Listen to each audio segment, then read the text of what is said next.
ਸਤਨਾਮ ਵਾਹਿਗੁਰੂ ਸਾਹਿਬ JIO.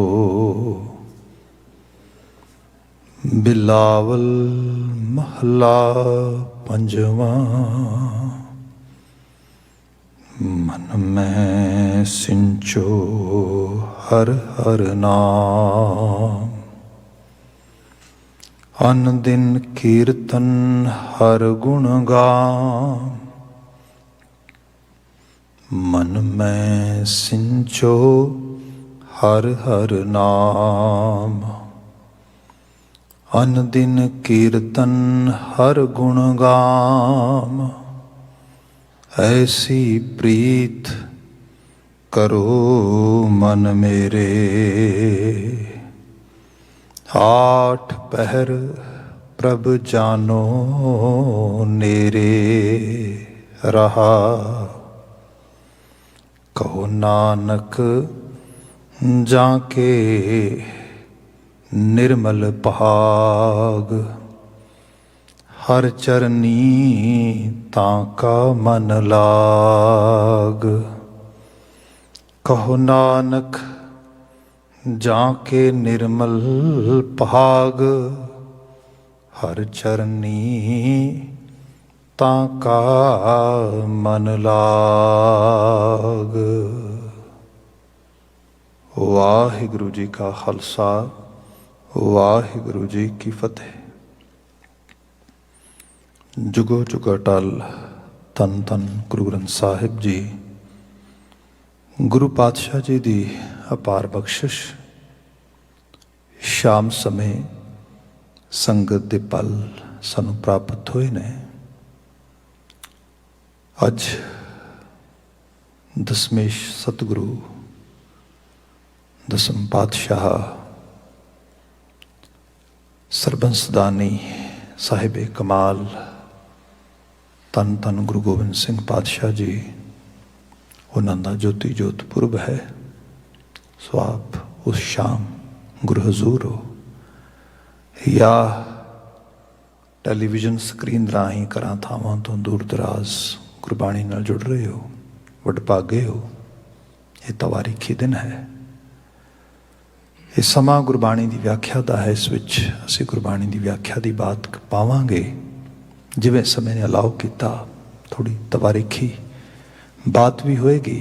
सो आओ विचार का आगाज करते हाँ। अज का यह बचन राग बिलावल विचों है, जो कि लड़ीवार जिवें असीं बचन विचारते हाँ। गुरु अर्जन साहब शब्द नूं उचार रहे ने। जो रहाव का बंध है इस पावन शब्द का, वह है ऐसी प्रीत करो मन मेरे, आठ पहर प्रभ जानो नेरे रहाव। ऐसी प्रीत करो मन मेरे। मन नूं आवाज़ है, तो मन नूं आवाज़ दे के क्या जा रहा है कि इस तरह की प्रीत कर दो। ये प्रीत करतार नाल है। ऐसी प्रीत करो मन मेरे, आठ पहर प्रभ प्रभु अकाल पुरख जानो नेरे, उन्होंने नेड़े जानो। हुण इस तरह आ कि जो प्यार है, जो स्नेह है, जो अपनत है, जिन्हों सी लव और अदरवाइज अफैक्शन, किसी किस्म की अटैचमेंट का बेस जो मनने आ, ये अंदर एक क्या गया कि ये अंतरात्मे की कशिश होंदी है। तो ये ना तो किसी बहरूनी दूरी नाल घट या वध सकती है, या किसी बहरूनी सरकमस्टांसिस दे विच इहदे च घटा या वधा आ सकता है।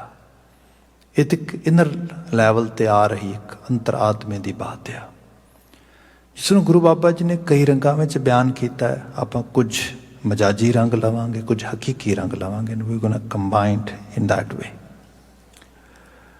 जिवें आप लावां दा पाठ पढ़ते हैं तो डेफिनेटली गृहस्थ जीवन की शुरुआत उत्थों होंदी है।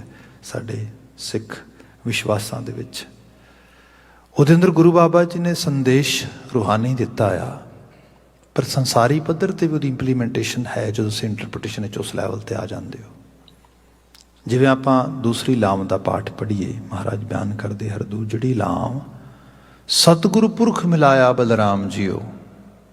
हे ਗੁਰਮੁਖ ਸਖੀਓ, ਜਿਨ੍ਹਾਂ ਨੇ ਵਿਆਹ ਹੋਆ ਮੇਰੇ ਬਾਬੁਲਾ ਗੁਰਮੁਖੇ ਹਰ ਪਾਇਆ। ਜਿਨ੍ਹਾਂ ਦੋ ਗੁਰਮੁਖ ਰੂਹਾਂ ਨੇ ਰਲ ਕੇ ਹਰ ਨੂੰ ਪਾਉਣਾ ਆ। ਹਰ ਮੀਨ ਆਨੰਦ, ਹਰ ਮੀਨ ਖੁਸ਼ੀ ਦੀ ਉਸ ਆਲਮੀਅਤ ਅਵਸਥਾ ਤੱਕ ਪਹੁੰਚਣਾ ਆ। ਉਹਨਾਂ ਲਈ ਸੰਦੇਸ਼ ਹੈ ਕਿ ਤੁਹਾਨੂੰ ਅਗਵਾਈ ਦੇਣ ਵਾਸਤੇ ਹਰ ਦੂਜੜੀ ਲਾਮ ਸਤਿਗੁਰੂ ਪੁਰਖ ਮਿਲਾਇਆ। ਤੁਹਾਨੂੰ ਐਸਕੌਟ ਕਰਨ ਵਾਸਤੇ ਸਤਿਗੁਰੂ ਪੁਰਖ ਦਿੱਤਾ ਗਿਆ, ਕਿਉਂਕਿ ਤੁਸੀਂ ਸਖੀਆਂ ਜੇ। ਅਗਵਾਈ ਲੀਡ ਕੌਣ ਕਰੇਗਾ? ਗੁਰੂ ਦਾ ਸਕੂਲ ਆਫ ਥਾਟ, ਗੁਰੂ ਦਾ ਜਿਹੜਾ ਉਹ ਥਾਟ ਹੈਗਾ। ਸੋ ਤੁਹਾਨੂੰ ਪੁਰਖ ਰੂਪ ਵਿੱਚ ਕਿਹਾ ਗਿਆ। ਪਰ ਠੀਕ ਹੈ, ਪਰਿਵਾਰਕ ਜ਼ਿੰਦਗੀ ਦੇ ਵਿੱਚ, ਖਾਸ ਕਰਕੇ ਗ੍ਰਸਤ ਜੀਵਨ ਦੇ ਵਿੱਚ, ਜਿੱਥੇ ਦੋ ਇੰਡੀਵਿਜੂਅਲਸ ਚੱਲਦੇ ਨੇ ਇਕੱਠੇ, ਤੇ ਮੰਨਿਆ ਜਾਂਦਾ ਵੀ two different brains are trying to go together, it's not easy thing। ਦੋ ਵੱਖਰੀਆਂ ਸੋਚਾਂ ਇੱਕ ਛੱਤ ਹੇਠ ਇਕੱਠੀਆਂ ਹੁੰਦੀਆਂ ਤੇ ਫਿਰ ਉਹ ਇੱਕ ਡੈਸਟਨੀ ਕ੍ਰੀਏਟ ਕਰਦੀਆਂ। ਦੋਨੋਂ ਇੱਕ ਡੈਸਟਨੀ, ਦੋ ਵੱਖਰੇ ਦਿਮਾਗ ਕਿਵੇਂ ਹੋਏ? ਤੇ ਉਹਦੇ ਅੰਦਰ ਇਹ ਹੈ, ਹੋ ਸਕਦਾ ਡੈਸਟਨੀ ਇੱਕ ਵੀ ਹੋ ਜੇ, ਪਰ ਅਪਰੋਚ ਉਹਨੂੰ ਅਟੇਨ ਕਰਨ ਵਾਸਤੇ ਉਹ ਡਿਫਰੈਂਟ ਹੋ ਜੇ। ਫਿਰ ਇੱਕ ਸਟਰਗਲ ਖੜੀ ਹੋ ਜਾਂਦੀ ਹੈ। ਤੇ ਉਹ ਸਟਰਗਲ ਨੂੰ ਜਿਹੜੀ ਚੀਜ਼ ਹਵਾ ਦਿੰਦੀ, ਜਿਹੜੀ ਚੀਜ਼ ਸਭ ਤੋਂ ਵੱਧ ਸਪੋਰਟ ਕਰਦੀ, ਜਿਹੜੀ ਉਹ ਕਿਸੇ ਕਿਸਮ ਦਾ ਕੌਨਫਲਿਕਟ ਹੈ, ਕੁਆਰਲਿੰਗ ਹੈ, any sort of actually disagreements, that is ego. And Maharaj is talking in this, specifically in this Lam's part. Baba ji is saying, हर दूजड़ी लाम सतगुरु पुरख मिलाया बलराम जी निरपौ पै मन होए हौमै मैल गवाया। Ego is the filth, dirt. It's the obstacle. If two individuals are not able to cross this ego bridge, this ego kind of, you can say, obstacle, then they cannot get together on that level where they can claim that they are a couple.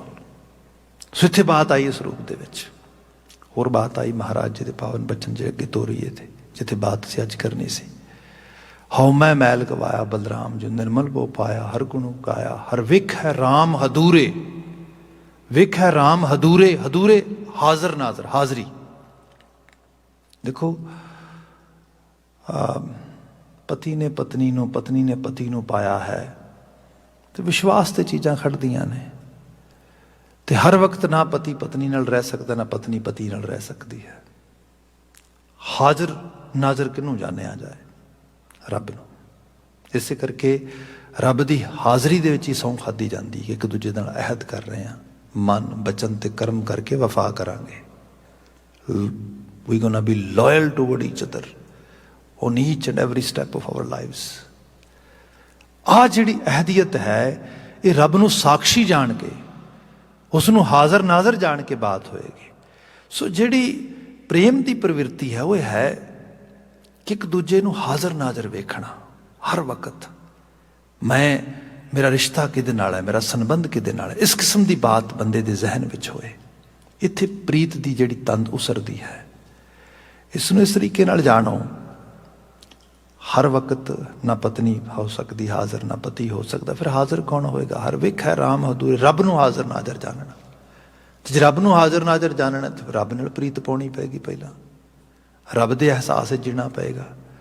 ਜੋ ਸ਼ਖਸ ਹਰ ਵਕਤ ਕਰਤਾਰ ਦੇ ਅਹਿਸਾਸ ਵਿੱਚ ਰਹੇ, ਉਸ ਨੂੰ ਧਰਤੀ ਤੇ ਕਿਸੇ ਕਿਸਮ ਦੇ ਨਾਲ ਚਿੰਤਾਵਾਂ, ਹਾਵੇ, ਹੌਕੇ, ਫਿਕਰ, ਕੋਈ ਚੀਜ਼ ਆ ਕੇ ਤੰਗ ਨਹੀਂ ਕਰ ਸਕਦੀ, ਕਿਉਂਕਿ ਉਹਨੂੰ ਅਹਿਸਾਸ ਹੈ ਜੋ ਮੇਰਾ ਅਸਲ ਸੰਗੀ ਹੈ ਉਹ ਮੇਰੇ ਅੰਗ ਸੰਗ ਹੈ। ਜਾਂ ਕਾ ਮੀਤ ਸਾਜਨ ਹੈ ਸਮੀਆਂ ਤਿਸ ਜਨ ਕੋ ਕਹੋ ਕਾਂ ਕੀ ਕਮੀਆਂ। ਹਾਂ ਜੀਵਨ ਆ, ਇਹਦਾ ਇੱਕ ਮਦਰ ਨੇਚਰ ਦੇ ਲਾਅ ਦੇ ਵਿੱਚ ਇੱਕ ਇਹਦੀ ਬਿਗਨਿੰਗ ਹੈ, ਇੱਕ ਇਹਦਾ ਐਂਡ ਹੈ, ਇੱਕ ਇਹਦੀ ਸ਼ੁਰੂਆਤ ਆ, ਇੱਕ ਇਹਦਾ ਖਾਸ ਕਰਕੇ ਨਿਕਾਸ ਆ, ਤੇ ਇੱਕ ਜਗ੍ਹਾ ਦਾ ਵਿਨਾਸ਼ ਆ। ਇਹਨੇ ਖਤਮ ਹੋਣਾ, ਮਰਜ ਹੋਣਾ ਉਸ ਰੂਪ ਦੇ ਵਿੱਚ। ਸੋ ਇਸ ਅਹਿਸਾਸ ਨੂੰ, ਜਿਵੇਂ ਅਜੇ ਹੁਣੇ ਮੈਂ ਧੰਨ ਗੁਰੂ ਗੋਬਿੰਦ ਸਿੰਘ ਸਾਹਿਬ ਦੀ ਬਾਤ ਪਾਈ, ਜੋਤੀ ਜੋਤ ਸਮਾਏ, 42 ਈਅਰ ਓਲਡ, ਕਿੰਨੀ ਕੁ ਵੱਡੀ ਏਜ ਆ, ਕੁਛ ਵੀ ਨਹੀਂ। 42 ਸਾਲ ਦੀ ਅਰਬਲਾ, ਇਟਸ ਨਥਿੰਗ। जे पूरे जीवन ਨੂੰ देखोगे, ਜਿਹੜਾ मैं एक दिन बात कर रहे थे ना कि इंक आंख से क्या बुलबुला कुल बहर को देखे, साहिल को मझधार को या लहर को देखे। ऐ गुरु गोबिंद सिंह साहब तेरे जीवन ਦੇ किस रंग ਨੂੰ देखा जाए। ऐ सतगुरु गोबिंद तू अबर कर्म है, ऐ सतगुरु गोबिंद तू अबर हमम है। सानी तेरा दारा था सिकंदर है ना जम है, खाता तेरे कदमों की फरीदों भी कसम है। तेरी तेरी सानीता ਜਿਹੜੀ ਹੈ, ਤੂੰ ਲਾਸਾਨੀ ਹੈ, ਤੈਨੂੰ ਕਿਸੇ ਦੇ ਮੁਕਾਬਲਤਨ ਦੇਖਿਆ ਨਹੀਂ ਜਾ ਸਕਦਾ। ਤੁਸੀਂ ਇਹ ਕਿਸੇ ਨੂੰ ਕਹਿ ਸਕਦੇ ਹੋ ਤੇਰਾ ਮੂੰਹ ਚੰਦਰਮੁਖੀ ਹੈ, ਚੰਦ ਵਰਗਾ ਮੂੰਹ ਹੈ, ਪਰ ਚੰਦ ਨੂੰ ਕਿਹਦੇ ਨਾਲ ਤਸ਼ਬੀਹ ਦਿਓਗੇ। ਤੁਸੀਂ ਕਹਿ ਸਕਦੇ ਹੋ ਭਾਈ ਤੇਰੇ ਹੀ ਜੀਵਨ ਦੀ ਰੌਸ਼ਨੀ ਸੂਰਜ ਨਿਮਿਤ ਆ, ਪਰ ਸੂਰਜ ਨੂੰ ਕਿਹਦੇ ਨਾਲ ਜਿਹੜਾ ਹੈਗਾ ਤਸ਼ਬੀਹ ਦਿਓਗੇ, ਉਹਦੇ ਵਾਸਤੇ ਤੇ ਕੁਝ ਵੀ ਨਹੀਂ ਹੈ। ਅਸੀਂ ਕਹਿ ਸਕਦੇ ਹਾਂ ਗੁਰੂ ਗੋਬਿੰਦ ਸਿੰਘ ਸਾਹਿਬ ਵੱਲ ਵੇਖ ਕੇ, ਹਾਂ ਭਾਈ ਕਿਸੇ ਦਾ ਅਮਲ, ਹਾਂ ਭਾਈ ਵਾਕਿਆ 'ਚ ਹੀ ਗੁਰੂ ਗੋਬਿੰਦ ਸਿੰਘ ਸਾਹਿਬ ਦੇ ਜਿਹੜੇ ਬਚਨ ਨੇ ਉਹਨਾਂ ਦੇ ਮੁਤਾਬਕ ਇਹਦਾ ਅਮਲ ਲੱਗਦਾ ਹੈ, ਇਹੋ ਜਿਹੀ ਬਾਤ ਲੱਗਦੀ। ਪਰ ਗੁਰੂ ਗੋਬਿੰਦ ਸਿੰਘ ਸਾਹਿਬ ਨੂੰ ਕਿਹਦੇ ਨਾਲ ਤਸ਼ਬੀਹ ਦਿਓਗੇ। there is no any sort of, actually you can say example, any sort of metaphor, any sort of comparison which we can bring in front of Guru Gobind Singh Sahib's personality। ਫਿਰ ਇਹ ਵੀ ਰੰਗ ਆ ਜਿਹੜੀ ਬਾਤ ਅਸੀਂ ਅੱਜ ਸ਼ਬਦ ਵਿੱਚ ਵਿਚਾਰ ਰਹੇ ਹਾਂ। ਫਿਰ ਪ੍ਰੀਤ ਕਰਤਾਰ ਦੀ ਮਤਲਬ ਸਰਾਬੋਰ ਉਹਦੇ ਨਾਲ ਤਾ ਉਮਰ, ਜੇ ਪ੍ਰੀਤ ਕਰਨੀ ਹੋਏ ਤਾਂ ਗੁਰੂ ਗੋਬਿੰਦ ਸਿੰਘ ਸਾਹਿਬ ਤੋਂ ਹੀ ਸਿੱਖਣੀ ਚਾਹੀਦੀ ਹੈ। ਵੈਸੇ ਜੈਸਾ ਮਰਜੀ ਰੰਗ ਹੋਏ, ਜੈਸਾ ਮਰਜੀ ਜੀਵਨ ਦਾ ਮਾਹੌਲ ਹੋਏ, ਮਹਾਰਾਜ ਹਮੇਸ਼ਾ ਉਹਦੀ ਹਾਜ਼ਰੀ 'ਚ ਰਹਿੰਦੇ, ਉਹ ਹਾਜ਼ਰ ਨਾਜ਼ਰ ਜਾਣਿਆ ਉਸ ਨੂੰ। ਤੁਸੀਂ ਕਿਸੇ ਰੰਗ 'ਚ ਦੇਖੋ। ਅਸੀਂ ਦੇਖੀਏ ਬਚਪਨ ਇੱਕ ਨਵ ਜੀਵਨ ਦੀ ਪ੍ਰਾਰੰਭਤਾ ਹੁੰਦੀ, ਇੱਕ ਨਵਾਂ ਜੀਵਨ ਧਰਤੀ ਤੇ ਆਮਦ ਲੈਂਦਾ, ਤੇ ਖਾਸ਼ ਇਹ ਹੁੰਦੀ ਕਿ ਮਾਂ ਨੇ ਜਨਮ ਦਿੱਤਾ ਹੈ ਤੇ ਘੱਟ ਤੋਂ ਘੱਟ ਪਿਤਾ ਦੇ ਹੱਥ ਖਿਡਾਉਣ ਵਾਸਤੇ ਮਿਲਣ। ਪਰ ਇੱਥੇ ਜਦੋਂ ਜੀਵਨ ਸ਼ੁਰੂਆਤ ਹੋਈ ਤੇ ਧੰਨ ਗੁਰੂ ਤੇਗ ਬਹਾਦਰ ਮਹਾਰਾਜ ਉਹਤੇ ਉਸ ਵਕਤ ਅਸਾਮ ਤੇ ਬੰਗਾਲ ਦੇ ਦੌਰੇ ਤੇ ਸੀਗੇ। ਮਾਤਾ ਗੁਜਰੀ ਜੀ ਪਟਨਾ ਸਾਹਿਬ ਵਿਖੇ ਸੀਗੇ। ਤੇ ਜਦੋਂ ਪਿਤਾ ਤੱਕ ਸੁਨੇਹਾ ਪਹੁੰਚਿਆ, ਉਨੀ ਦੇਰ ਤੱਕ ਅਰਬਲਾ ਕੁਝ ਮਹੀਨਿਆਂ ਦੀ ਹੋ ਚੁੱਕੀ ਸੀ। ਇਹ ਵੀ ਕੁਝ ਸੋਰਸਸ ਦੱਸਦੇ ਨੇ ਜਿਹੜਾ ਨਾਮ ਆ, ਨਾਮਕਰਨ ਵੀ ਮਹਾਰਾਜ ਜੀ ਦੇ ਹੁਕਮਨਾਮਾ ਜਦੋਂ ਵਾਪਸ ਆਇਆ ਉੱਥੋਂ ਸੰਗਤ ਦੇ ਨਾਮ ਵੀ ਬੱਚੇ ਦਾ ਨਾਮ ਗੋਬਿੰਦ ਰੱਖਿਆ ਜਾਏ, ਗੋਬਿੰਦ ਰਾਏ ਦੇ ਰੂਪ ਦੇ ਵਿੱਚ। ਕਈ ਦਿਨਾਂ ਬਾਅਦ ਉਸ ਹਸਤੀ ਨੂੰ ਨਾਮਕਰਨ ਮਿਲਦਾ ਆ। ਫਿਰ ਜਦੋਂ ਪਹਿਲੀ ਵਾਰ ਪਿਤਾ ਜੀ ਆ ਕੇ ਚੱਕਦੇ ਨੇ, ਉਨੀ ਦੇਰ ਤੱਕ ਤੇ ਆਲਮੋਸਟ ਰਿੜਨ ਦਾ ਸਮਾਂ ਹੋ ਚੁੱਕਾ ਸੀਗਾ, ਜੇ ਤੁਰਨ ਦਾ ਨਹੀਂ ਸੀ। ਜਦੋਂ ਪਿਤਾ ਜੀ ਕੁਝ ਦਿਨ ਠਹਿਰ ਕੇ ਵਾਪਸ ਪੰਜਾਬ ਚਲੇ ਗਏ, ਕਿਉਂਕਿ ਵੱਡਾ ਕਾਰਜ ਜਿਨ੍ਹਾਂ ਨੇ ਆਪਣੇ ਮੋਢਿਆਂ 'ਤੇ ਚੁੱਕਿਆ, ਉਹਨਾਂ ਲਈ ਤੇ ਬੜੇ ਅਕਸਰ ਬਾਤ ਪੜ੍ਹਦੇ ਹਾਂ ਕਿ ਉਹ ਕਰ ਆਰਾਮ ਨਹੀਂ ਬਹਿੰਦੇ, ਨੇਹੋਂ ਵਾਲੇ ਨੈਣਾ ਦੀ ਨੀਂਦਰ ਦਿਨੇ ਰਾਤ ਪੇ ਵਹਿੰਦੇ। ਉੱਤੇ ਉਹਨਾਂ ਨੂੰ ਤੇ ਨੀਂਦ ਵੀ ਨਹੀਂ ਆਉਂਦੀ ਰਾਤ ਦਿਨ, ਉੱਤੇ ਉਸ ਸਨੇਹੋਂ ਵਿੱਚ ਹੀ ਤੁਰੇ ਨੇ ਮਾਨਵਤਾ ਦੇ ਭਲੇ ਹੇਠ। ਜਦੋਂ ਪਹਿਲੀ ਵਾਰ ਪਿਤਾ ਨੂੰ ਵਾਕਿਆ 'ਚ ਅੱਖਾਂ ਨਾਲ ਨਿਹਾਰਿਆ ਆ ਕੇ, ਉਸ ਵਕਤ ਅਰਬਲਾ 6 ਸਾਲ ਦੀ ਸੀ ਜਦੋਂ ਪਟਨੇ ਤੋਂ ਵਾਪਸ ਪਹੁੰਚਦੇ ਨੇ ਇੱਥੇ ਮਾਖੋਵਾਲ ਦੀ ਧਰਤੀ ਤੇ ਪ੍ਰਭਾਵ ਇਤਨਾ ਕਿ ਜਿਸ ਦਿਨ ਆਮਦ ਹੋਈ, ਜਿਸ ਦਿਨ ਇਸ ਧਰਤੀ ਤੇ ਮਾਖੋਵਾਲ ਦੀ ਧਰਤੀ ਤੇ ਆਪਣੇ ਪਾਵਨ ਪਾਕ ਕਦਮ ਰੱਖੇ ਤੇ ਸੰਗਤ ਵਿੱਚ ਲਾਈਨ ਲਗਾ ਕੇ ਜਿੱਥੇ ਸਾਰੀ ਸੰਗਤ ਨਤਮਸਤਕ ਹੋ ਰਹੀ, ਨੌਵੇਂ ਸਰਕਾਰ ਗੁਰੂ ਤੇਗ ਬਹਾਦਰ ਸਾਹਿਬ ਨੂੰ ਉੱਥੇ 'ਚ ਹੀ ਨਤਮਸਤਕ ਹੋਏ। ਪਿਤਾ ਗੁਰੂ ਨੇ ਨਿਹਾਰਿਆ, ਮਾਮਾ ਕਿਰਪਾਲ ਚੰਦ ਸੀ ਨਾਲ, ਡੈਫੀਨੇਟਲੀ ਗੁਰੂ ਕੇ ਮਹਿਲ ਸਾਡੇ ਮਾਤਾ ਜਗਤ ਮਾਤਾ ਗੁਜਰੀ ਜੀ ਨਾਲ ਸੀਗੇ। ਸੋ ਉਹਨਾਂ ਨੂੰ ਪਤਾ ਪਰਿਵਾਰ ਆਇਆ ਹੈ, ਪਰ ਸੰਗਤ ਵਿੱਚ ਉਵੇਂ ਨਤਮਸਤਕ ਹੋਣ ਲਈ ਆ ਰਿਹਾ। ਪਹਿਲਾਂ ਬਾਲ ਵਰੇਸ ਸਾਹਿਬਜ਼ਾਦਾ ਗੋਬਿੰਦ ਰਾਏ ਅੱਗੇ ਵੱਧ ਕੇ ਨਤਮਸਤਕ ਹੁੰਦੇ। ਪਿਤਾ ਤੇ ਪੁੱਤ ਦਾ ਮਿਲਾਪ ਹੋ ਰਿਹਾ ਇੰਨੇ ਲੰਬੇ ਸਮੇਂ ਤੋਂ ਬਾਅਦ। ਪਿਤਾ ਸਤਿਗੁਰੂ ਨਿਹਾਰਦੇ ਬੜੇ ਪ੍ਰੇਮਮਈ ਅੱਖਾਂ ਦੇ ਨਾਲ, ਤੇ ਦੋਨੋਂ ਬਾਹਾਂ ਦੇ ਇਸ ਰੂਪ ਵਿੱਚ ਹੱਥ 'ਚ ਪਕੜਦੇ, ਨੇੜੇ ਕਰਦੇ ਆਪਣੇ ਚਿਹਰੇ ਦੇ, ਤੇ ਪੁੱਛਦੇ, ਬੇਟਾ ਪੁੱਤ ਜੀ ਕਿਹਨੂੰ ਮੱਥਾ ਟੇਕ ਰਹੇ ਹੋ? ਪਤਾ ਲੱਗੇ ਆਖਰਕਾਰ ਮੂੰਹ ਤੋਂ ਕੀ ਲਫ਼ਜ਼ ਨਿਕਲਦੇ ਨੇ, ਤੇ ਕਿਹਾ ਆਪਣੇ ਗੁਰੂ ਪਿਤਾ ਜੀ ਨੂੰ ਮੱਥਾ ਟੇਕ ਰਿਹਾ। गुरु पिता जी ਨੂੰ, पिता जी ने कहा गुरु पिता जी। महाराज खुश होए, क्या अच्छा ਤੁਹਾਨੂੰ पता है गुरु का हुक्म की हुंदा है? कहने लगे जी गुरु का हुक्म गुरु की बाणी है। अच्छा। गुरु तेग बहादुर साहब कहते फिर सुनाओ। आनंद साहब शुरू करता, आनंद पया मेरी माँ आए सतगुरु मैं पाया, सतगुरु तां पाया सहज सेती। इत्थों ही बात बनी। महाराज कहने लगे बस वाकया च ही पूरी आनंद बन गई। वाकया च अजो मंजिले मकसूद मिली जिन्होंने वाकई मनुख चाहुंदा है। सो माखोवाल की धरती का सिरनावा पिया आनंदपुर, पूरी आनंद। इत्थों इस धरती को सिरनावा दिता धन गुरु गोबिंद सिंह साहब जी ने।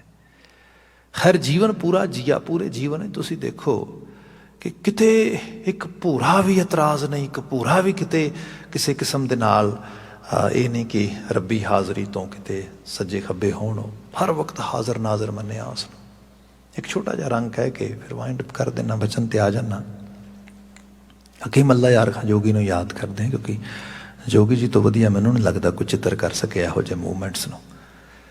जदों जिक्र करदा ना चमकौर दी कच्ची गढ़ी दा, तो बड़े बृतांत सिरजदा हो। ऑलमोस्ट आपने जो चार साहिबजादे मूवी देखी होए तो वो जिहड़ी उस मूवी की स्क्रिप्ट दे विच सारी कशिश आ ना, वो हकीम अल्लाह यार खां जोगी की नज़म की ही असल तर्जुमानी दी है। इंज कह लो कि जिवें साहिबे कमाल ने उस मोमन लिखारी नूं अपने नवाजिश दे के इस रूप में इस रोल वास्ते भेज धरती ते दिता है कि भाई तू इस तरीके नाल कलम चलाउणी है। खैर जदों गढ़ी च गुरु महाराज दे नाल 40 तो बस थोड़ी जी गिनती वध, कोई 1-2 इस रूप में कह लो, वो सिख बई है ने महाराज दे नाल अंदर कुछ नूं पैरे ते लगाया, बहुते आराम कर रहे हैं। तो महाराज आप भी वो कहंदा कि जिहड़ा खेमा लगाया उहदे विच खेमे दे विच बैठे ने ते कर की रहे ने, मतलब ऐसे ही अरबला दी रात होए, आनंदपुर साहब छड़ चुके ने, सिख बहुते शहीद हो गए ने, परिवार विछड़ चुका है, तो कोई मतलब कह लो कि सवाए गर्दिश तो कुछ भी तो नज़र नहीं पै रहा। चार छपेरे लग रहा है भी जी अनसरटनटी है वो पता नहीं की बनना है की नहीं। तो कहते उस समय दे विच भी धन गुरु गोबिंद सिंह साहब की कर रहे हैं, कहता 1.5 घड़ी गुजरी जब जिक्र खुदा में, मतलब उत्थे बैठे भी खुदा का जिक्र हो रहा, वो स्तुति च ने। 1.5 घड़ी गुजरी जब जिक्र खुदा में, खेमे से निकल आए सरकार हवा में, कदमों से टहलते हैं और दिल है दुआ में, कहते हैं खुदावंद खुश हूं तेरी रजा में। ਇਹੋ ਜਿਹੇ समय ਦੇ ਵਿੱਚ भी क्या है खुदा है अकाल पुरख बड़ा खुश हाँ तेरी रजा दे विच।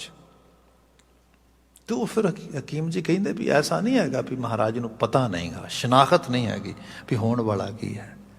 कहता कदमों से टहलते हैं और दिल है दुआ में, कहते हैं खुदावंद खुश हूं तेरी रजा में। कहने लगे करतार से बोले गोया रूबरू होकर, इंज कह लो भी करतार नाल ही गल हो रही सीधी, बस कोई उस रूप विच नहीं। करतार से बोले गोया रूबरू होकर, कल चमकौर से जाऊंगा सुरखरू होकर। पक्का एहसास है कल चमकौर तो सुरखरू होके विदा होवांगा। कल इत्थे जदों खेत पड़ेगा, जदों इत्थे मैदान पएगा ना, तो उहदे च फिर सुरखरूयत मिलेगी। ये गुरु गोबिंद सिंह साहब। खैर मैं पहले विनती की थी कि आंख से क्या बुलबुला कुल बहर को देखे, असीं नांदेड़ की धरती का वो मंजर देखते हैं जो महाराज फिर ये क्या जाता है कि पंजाब तो वजीर खान दे भेजे हुए 2 पठान बच्चे पहुँचते हैं उत्थे, ते धन गुरु गोबिंद सिंह साहब उन्हां तक एक्सैस होना, उन्हां तक पहुँच होनी, मतलब ऐसे पेशवा, ऐसे आगू, ऐसी धार्मिक हस्ती जिहड़ी बिल्कुल रब्बी रूप ही है, रब दे एहसास ही रहिंदी है। हुण इतना ज़्यादा जंग हो चुकी है, सब चीज़ां हो चुकी ने, तो कोई बंदा शक भी कर सकता भी आ कौन आ गए ने, कोई इन्हां दा पिछोकड़ का पता किया जाए कुछ। ये तो वो जिहड़े लोग भै च जीण, खौफ च जीण, जिन्होंने करतार ते भरोसा तो उहदी प्रीत च है, तो सीधे वो धन गुरु गोबिंद सिंह साहब कोल पहुँच जाते हैं। महाराज उन्होंने कोल बिठा लेंदे ने इस रूप दे विच। ते इत्थे जो मैं सोर्सिस पढ़दा तो जिक्र मिलता है कि महाराज उन्होंने प्यार करते हैं तो उन्होंने दिल नफरत नाल भरिया पिया। तो गुरु का प्यार भी कमाल है। गुरु कहते पे हद हो गई, इन्हों की नफरत नूं या तो खत्म कर दी या बाहर कढ़ दी है। जो करना चाहते वो कर लेना। फिर महाराज उन्होंने गोडे नाल गोडा जोड़ लेंदे ने तो उन्होंने फिर वो दादे की कहानी सुनाते हैं पैंदे खां की। मतलब अंदर दे वलवले नूं जे तू सरंजाम करना है तो गो हैड। रही तो बात है खली नफरत किवें जिएगा। रोज से रूप च बात बनती। तो मैं फिर बेनती करांगा, ये करतार की बड़ी खेड है।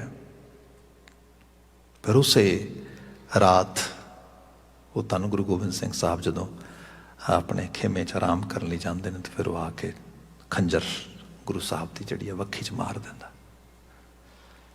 तो जो ये बात होंदी तो महाराज फिर क्योंकि एक वॉरीयर का जीवन जिया तो वॉरीयर्स के जीवन में ही महाराज की सारे की सारी सिखा एक सिक्ख्या सीगी। इक्को हथ नाल ही महाराज ने शमशीर एवें जिहड़ी कृपान चक्की है झटक के इस तरीके नाल म्यान दा लाया तो जाते हुए आवाज़ दी भी भाई गल है योधे का काम जोड़ा है वार करके भजना नहीं होंदा, मैदान च डटना होंदा है। उन्हें पिछे मुड़ के देखा महाराज ने चाक कर दिता इत्थों सीधा सीना कृपान दे नाल। दूसरा दौड़ के बाहर भजया, सिखा ने पकड़ लिया। जिवें ही वो सीना चाक होया डिगन लगा, महाराज एकदम जोड़ा है डिगते हुए संभालन लगे। हालांकि आप भी जख्मी सीगे। तो वो उची सारी कहता हाय अम्मा। महाराज कहते हद हो गई, अल्लाह कहने का समय अम्मा कह रहे हैं। अम्मा का रोल तो नंगे जन्म दिता सीगा, अल्लाह कह जा रहे हूँ तो इक्को बार फिर एकदम हकीम हबीब बुलाए गए। महाराज जी के जख्म नूं सीता गया। पर यह कि जिवें बाणी ने कहा आ कि अल्टीमेट ये जिहड़े तत्त ने तत्तां च विलीन होणगे। असीं बचन पढ़दे ना, सूरज किरण मिलै जल का जल हुआ राम, ज्योति जोत रली संपूर्ण थी आराम। ये जो जोत आई है जोत च ही हम आ जानी है। जीवन आया जीवन परम जीवन च हम आ जाना है। यही कुदरत की खेड आ।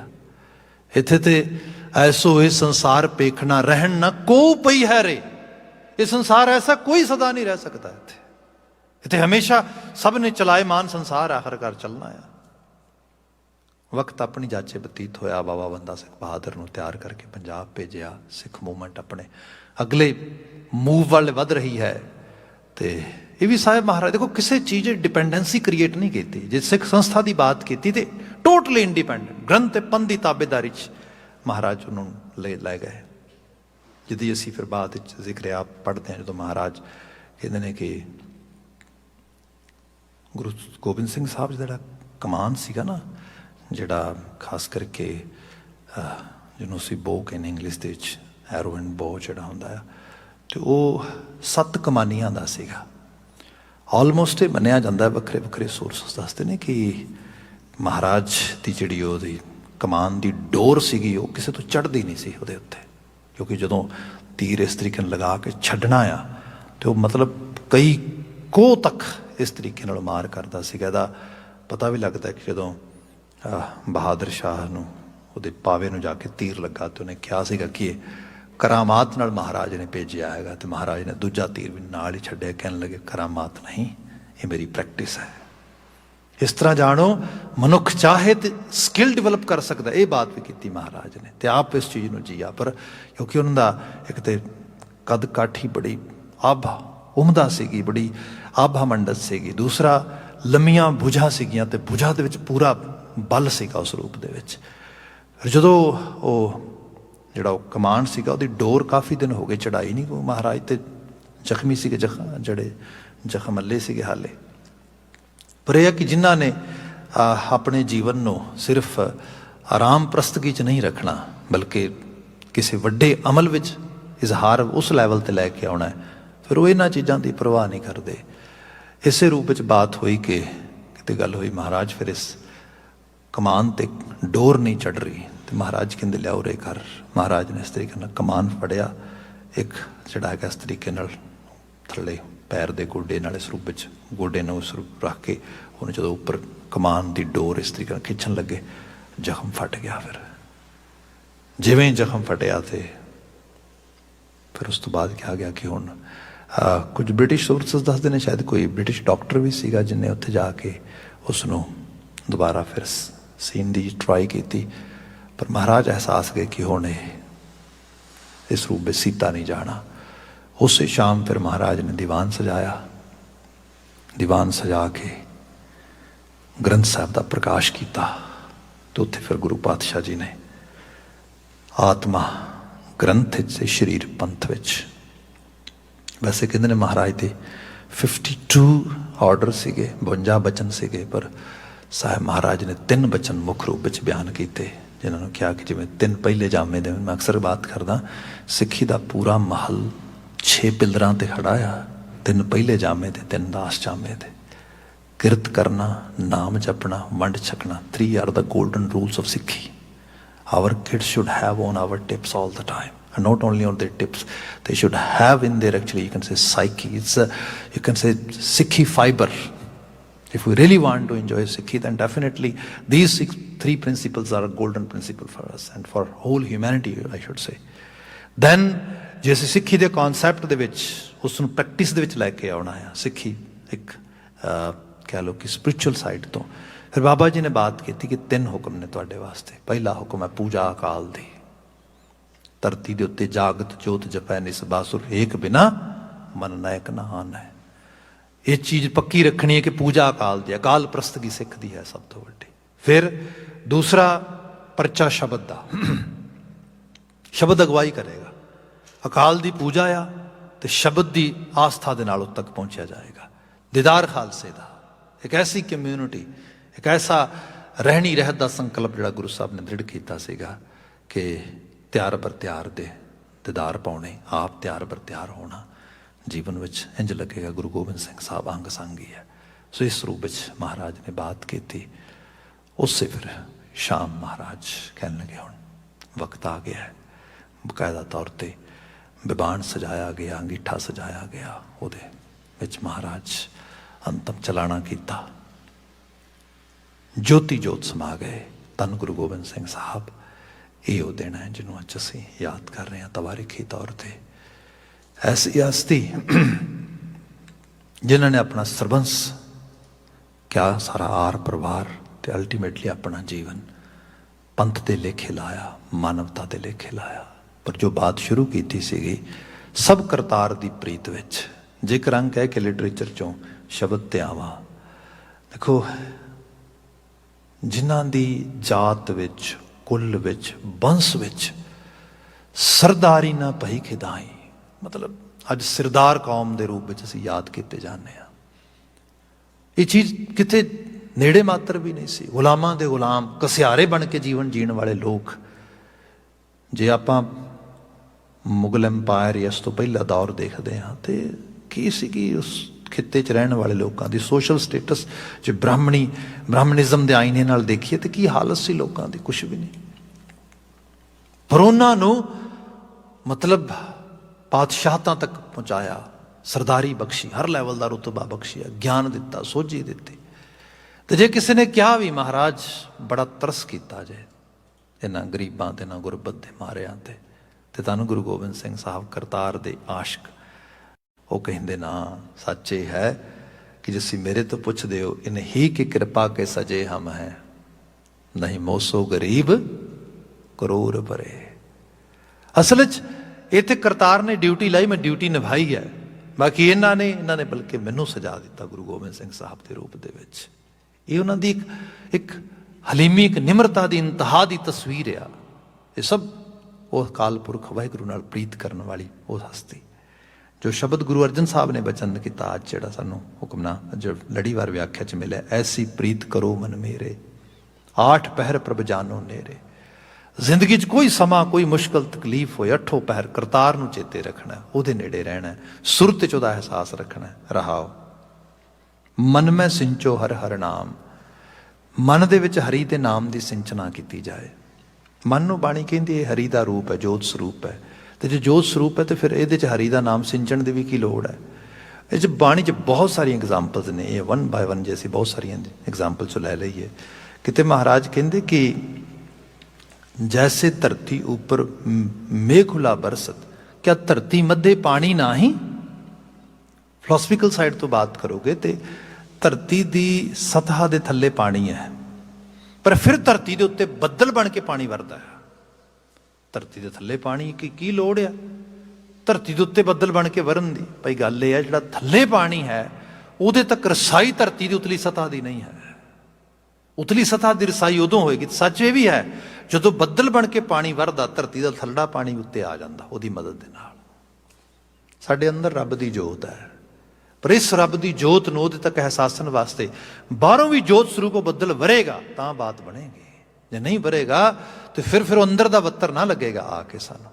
ਇਸੇ ਲਈ ਕਿਹਾ ਗਿਆ ਲਿਟਰਲੀ ਤੌਰ ਤੇ ਬੰਦਾ ਰੱਬ ਦਾ ਰੂਪ ਹੈ, ਪਰ ਰੱਬੀ ਰੂਪ ਬਚਨ ਬੋਲ ਖਿਆਲ ਸੰਗਤ ਉਹ ਜੀਵਨ 'ਚ ਉਸ ਲੈਵਲ ਤੇ ਸਾਨੂੰ ਲੈ ਕੇ ਜਾਏਗੀ।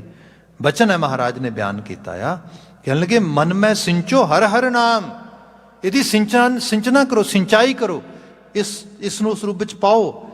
ਅਨਦਿਨ ਕੀਰਤਨ ਹਰ ਗੁਣ ਗਾਮ, ਅਨਦਿਨ ਕੀਰਤਨ ਰਾਤ ਦਿਨ ਹਰੀ ਦਾ ਕੀਰਤਨ ਗਾਓ। ਇਹੀ ਗੁਣਗਾਮ, ਇਹ ਅਸਲ 'ਚ ਗੁਣਗਾਨ ਕਰਨਾ, ਗੁਣਾਂ ਦੇ ਨਾਲ ਸਾਂਝ ਪਾਉਣੀ ਸਾਡੇ ਲਈ ਜ਼ਰੂਰੀ ਹੈ।